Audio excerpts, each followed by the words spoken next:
You know what's not so sweet is these impeachment proceedings. It went on for hours last night, 12 to 14 hours, with old men who are exhausted from having to sit and listen like regular people do. It must have been exhausting for the Senate of the United States of America to actually put in a full day's work in front of everybody, to pretend to be engaged.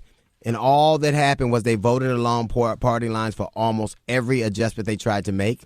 The bottom line is they're insisting on having a trial with no evidence or documents. You know what they call a trial with no evidence or documents? A lynching.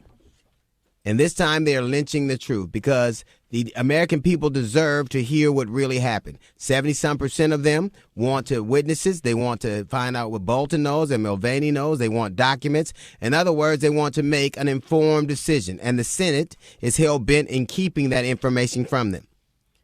They say that no one is above the law, but they are when they have accomplices. And those accomplices sit in the Senate and pretend to listen and pretend to care with only one thing in mind, having a way out.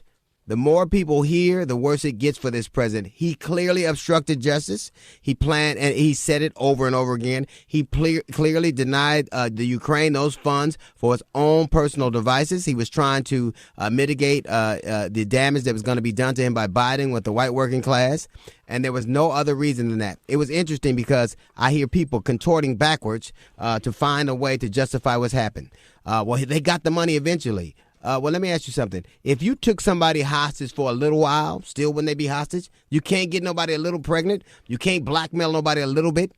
You can't break the law a little bit. They're trying to find these nuances that do not make sense. Ultimately, it is this. It is up to the Senate to decide what happens to this president's fate. It is up to, in terms of being removed from office. It's up to the American people to decide what they'll tolerate.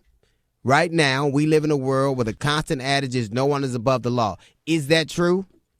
Donald Trump committed the crime, and the Senate is trying to drive the getaway car. It is ultimately this.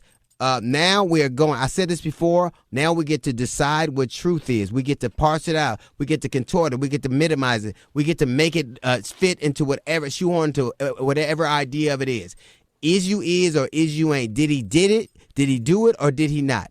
If he violated the trust that people had in him, and abused his office, he should be impeached and removed from office. If he did not communicate with Congress, if he tried to obstruct Congress, he should be removed from office. Because people do not seem to understand this. It won't always be a president you like and from your party in office. And what you're doing right now is saying everything is okay.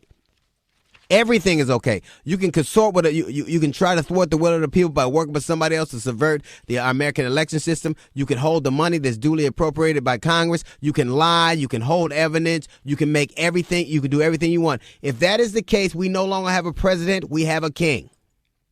So to hell with the king. All right, that's a little note from the GED section. It's the D.L. Hughley Show.